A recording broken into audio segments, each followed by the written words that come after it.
আবহাওয়ার দিকে নজর দেব। একে নিম্নচাপ, তার সঙ্গে সক্রিয় মৌসুমী অক্ষরেখা, আর এই জোড়া ফলায় দক্ষিণবঙ্গের সবকটি জেলায় ভারী বৃষ্টির সতর্কতা রয়েছে। একই সঙ্গে কলকাতাতেও কিন্তু ভারী বৃষ্টির সম্ভাবনা রয়েছে। অতি ভারী বৃষ্টি হতে পারে উত্তর এবং দক্ষিণ 24 পরগনা, হুগলি, পূর্ব পশ্চিম বর্ধমান, বীরভূম, নদিয়া এই 7টি জেলায়। 8 জেলায় ভারী বৃষ্টির সতর্কতা রয়েছে। একই সঙ্গে উত্তরবঙ্গ ভারী বৃষ্টি হবে, আর অন্যদিকে সুন্দরবন এলাকায় বৃষ্টির পরিমাণ বেশি। উপকূলে বইছে ঝোড়ো বাতাস।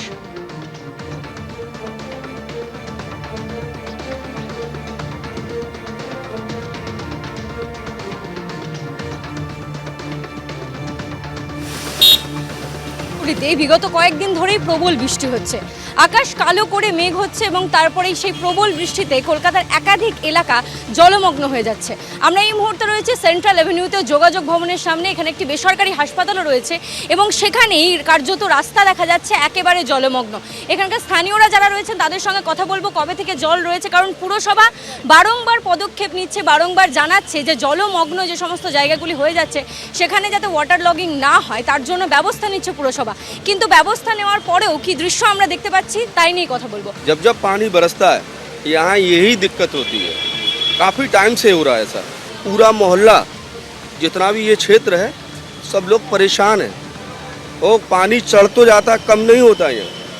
एक एक दो दो दिन भरा रहता है पानी इसमें। कॉर्पोरेशन से कोई नहीं आता है? नहीं, कॉर्पोरेशन से आते हैं वो लोग, पर मतलब कोई ज़्यादा मतलब इंतजाम नहीं, आते हैं वो लोग। अगर ये बारिश अगर आज नहीं होगा तो आपको कल भी ये पानी ऐसे ही मिलेगा।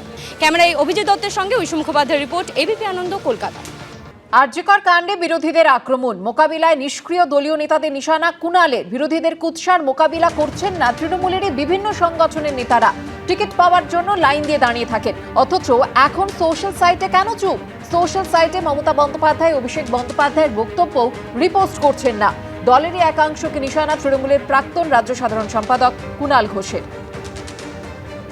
আমাদের যারা তৃণমূল স্তরের কর্মীরা যে যতটা পারছেন লড়ে যাচ্ছেন ডিজিটাল মাধ্যমে, ফেসবুকে, এক্স হ্যান্ডেলে, তো এই সমাবেশ তো মূলত এখানে যারা ছিলেন ডিজিটাল দুনিয়ার সমস্ত সংগঠক, কর্মী, ডিজিটাল মিডিয়ার লোকজন, তাদের এই প্রশ্নটাই ছিল যে আমরা এত লড়ছি, নেত্রী লড়ছেন, অভিষেক পোস্ট করছেন, কিছু নেতা বলছেন, কিন্তু অনেক ব্লক স্তর পর্যন্ত বহু সভাপতি আছে, বহু শাখা সংগঠনের লোকেরা আছে যারা কমিটি গঠনের সময় নাম দেখার জন্য ছটফট করে লবি করে বেড়ায়, যারা টিকিট পাওয়ার জন্য এমপি এমএলএ কাউন্সিলর হবে বলে তখন লাইন লাগিয়ে থাকে, কিন্তু তাদের পোস্টে, ফেসবুক পোস্টে বা সোশ্যাল মিডিয়ায় এই কুৎসা কমব্যাট করার কোনো পোস্ট দেখা যাচ্ছে না। সিপিএম বিজেপির কুৎসার বিরুদ্ধে জলটা না মেপে আপনারা দল যা, আপনি যেখানে দাঁড়িয়ে সেটা দলের জন্য দাঁড়িয়ে, যে সম্মানটা সেটা দলের জন্য।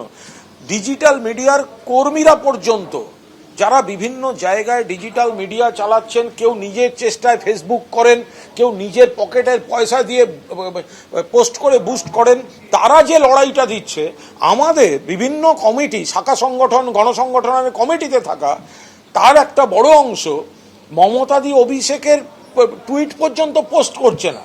তো ফলে এই লড়াইটায় তাদেরকেও যাতে সমানভাবে থাকা যায়, এইখানে এই সমাবেশ থেকে তারা এই বার্তাটা দিতে বললেন, আমি নেতৃত্বের কাছে পৌঁছে দেবো।